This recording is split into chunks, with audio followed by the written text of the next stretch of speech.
And yep, this is happening. Come on, you want to get off? Come on.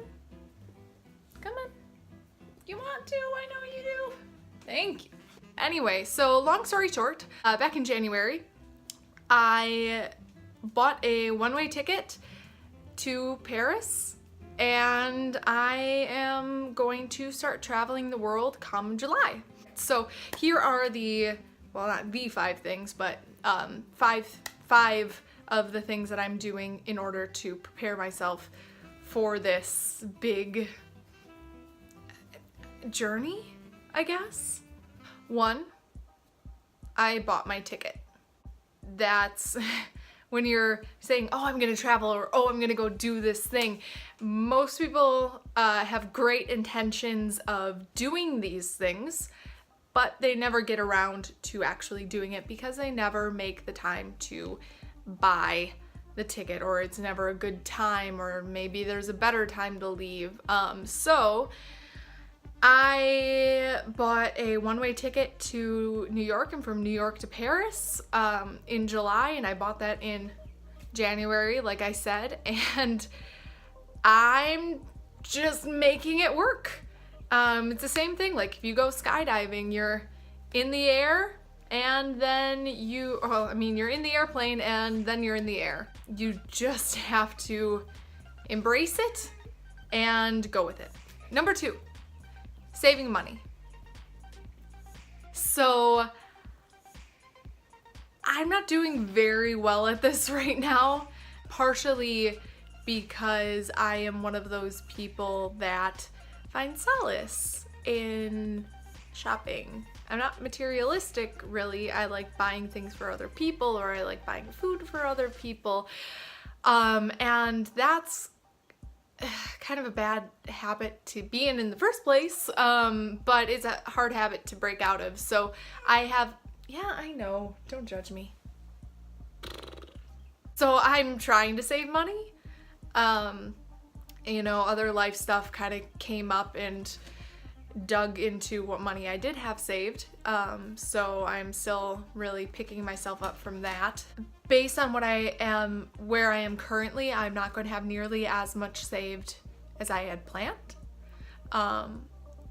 But I will, again, make it work. And that's the big thing I found about travel and just really enjoying it and meeting people, is you just go with the flow and you make it work. And while I am slightly worried about my monetary situation at the moment, I'm just trying to embrace where I am and saving more money than I had originally planned at this point. So there's that. Number 3, learning another language.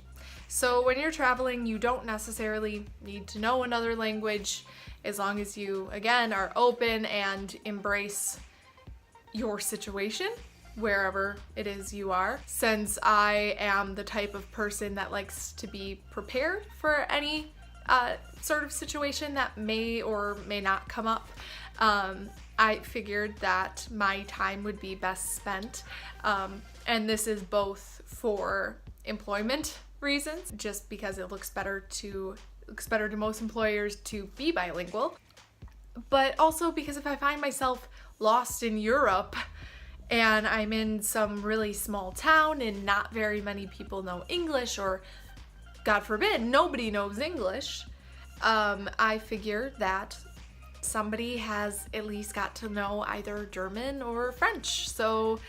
Or Spanish, of course. So I decided to learn French. So that's what I'm doing right now, and I'll make another video about how I'm doing that later.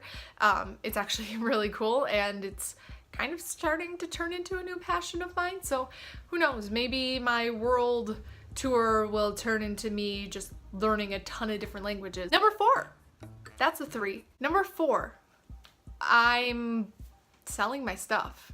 Basically, that means a lot of my clothes. I'm selling my couch. I'm selling my digital piano. I still live at home, so I don't have that much stuff to sell or get rid of. But I still do have a lot, and it's a lot of stuff that I would not be taking with me either on this travel or wherever it is I decide that I want to settle down. So it would be more cost effective for me to sell the stuff, keep the money, and repurchase later on.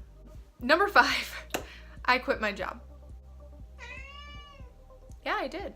Sorry, cat. She's just very loud. But I put in my notice about a month ago, and my last day is in, oh, it's exactly 2 months from yesterday. It's coming up really quickly, but I'm really, really happy I did it, and it's one of those things that when you do it, it just feels like a weight is lifted off of your chest. I'm lucky enough to love the company that I'm working with, and my coworkers are fantastic, so I knew that I could put in my notice a lot earlier, but not everybody is that lucky. So, I mean, if you're looking for advice as to when to put in your notice, I personally wouldn't put it in until you feel comfortable. If you're like afraid that you're gonna get fired, don't put it in until 2 weeks or until you know that you can leave. But all in all, that's kind of what I'm doing right now. That's what's taking up most of my time other than school and work. So I've got about 2 more weeks left of that, and then preparing for travel and studying French become my full-time gigs, other than, you know, of course, working, since I still do have my job for the moment. If you have any advice or questions or want to see something specifically about my preparations, I will be doing videos of each city that I'm in, including my current hometown. I'm going to be doing a video about Milwaukee, and I hope you guys like it, and I hope you guys stay and enjoy the work that I'm putting out here. So if you do like this video, or you want to see more of me, or even if you don't, feel free to give me a like and hit the bell button to subscribe. I'll be putting out a video every Thursday. All right, have a good day, guys. See ya.